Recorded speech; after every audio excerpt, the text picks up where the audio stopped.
Not here to say the election's over. It's not. Okay? We're still counting election day votes. But it looks good.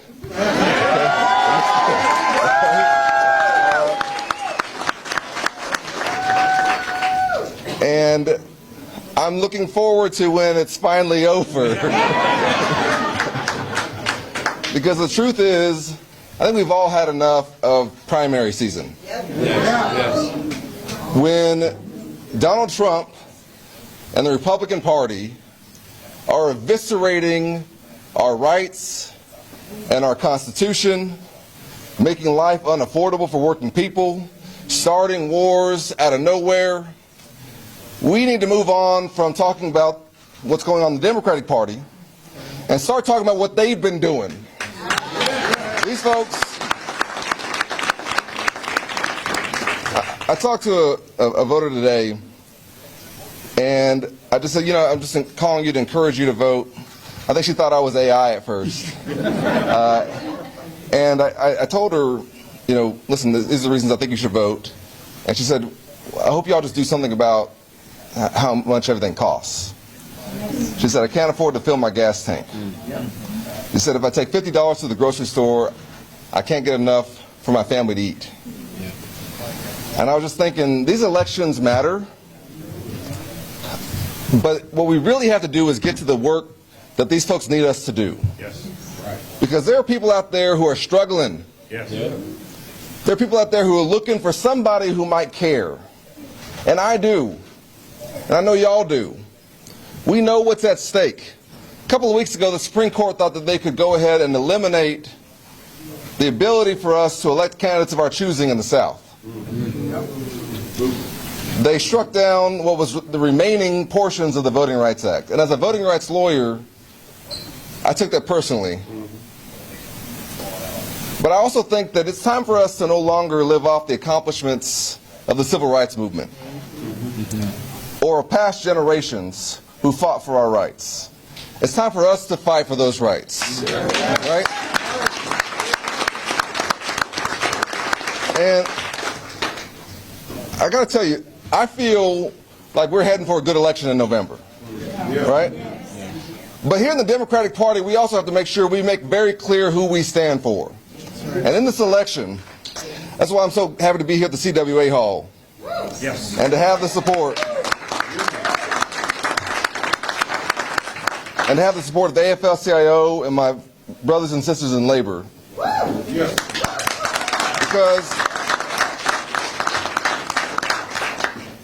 the Democratic Party, if we stand for anything, it has to be for working people. Yes. It has to be for opportunity. For the idea that if you work hard and you play by the rules, that you should be able to get ahead. It's a very simple promise, but it's one that has been broken. I can't tell folks now that this system is fair to them. I can't tell them that. If you feel like it's rigged, that's because it has been. Yes. And we have to unrig it. I've been going all around our city and our area to places that you wouldn't normally campaign. Boxing matches, right, Renee? Construction sites, grocery stores, restaurants, anywhere where working people are, to talk to them about what's going on in their lives. And they know Donald Trump is corrupt, and they know that he's not on their side, but they're wondering if the Democratic Party is too. Yeah. So I'm here tonight to say the Democratic Party will stand with working people in this election and going forward. Yeah. That's what we stand for.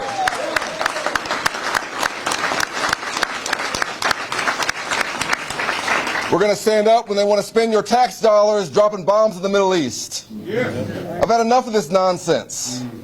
Of us thinking we're going to solve all of our problems just by attacking people. That's not foreign policy. That's being a bully. We're going to stand up for the idea that diversity is a good thing. Yes. Right?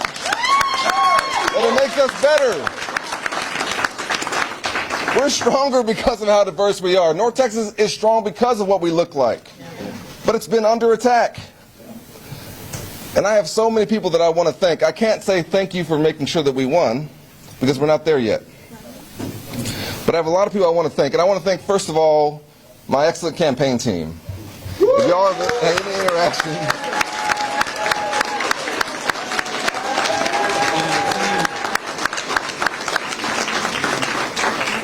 To my campaign manager, Shad.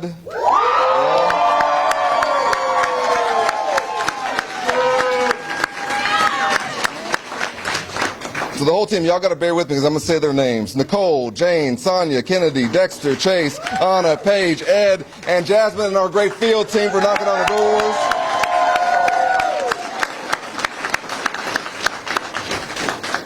I want to thank Representative Retta Bowers for being my friend throughout this whole thing, my church member,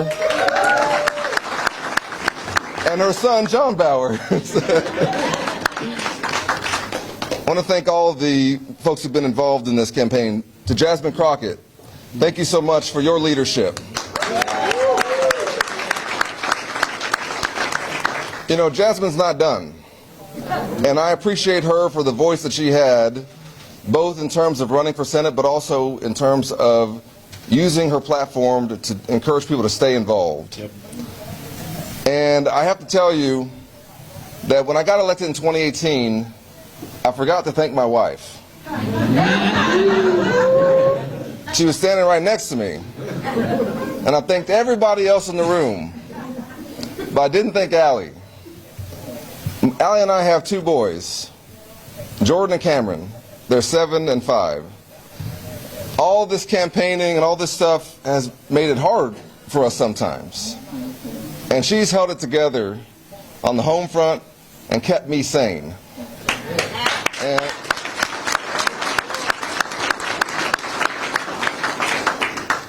I can't thank her enough. She's at home with our kids right now. And some of y'all have heard me say this, but I carry 2 rocks with me everywhere I go. My boys are kind of funny. They collect rocks, and they bring them to me. And I have like a whole collection of rocks at home, and they're just normal rocks. They're not special rocks. But they thought they were special, and they brought them home. And so I carry these 2 little rocks with me everywhere I go. And I tell my boys that whenever I'm not with them, I have my rocks with me so that I'm carrying some of them with me.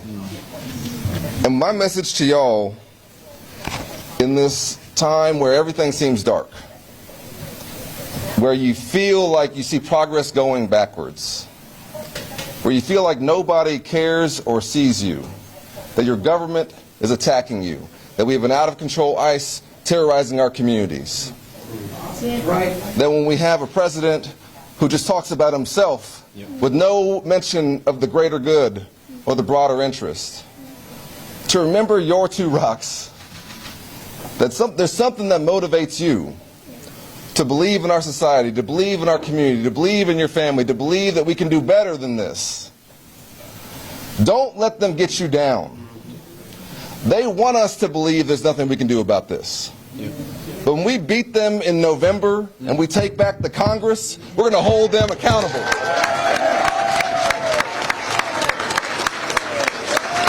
I'm telling you.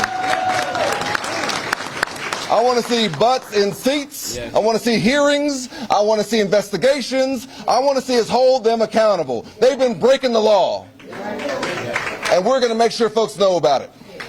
And here in North Texas, if they come into Dallas or they come into these communities, I want them to know that I'm going to be watching. And that if you violate my people's civil rights, I will be there to fight you every step of the way. You hear me?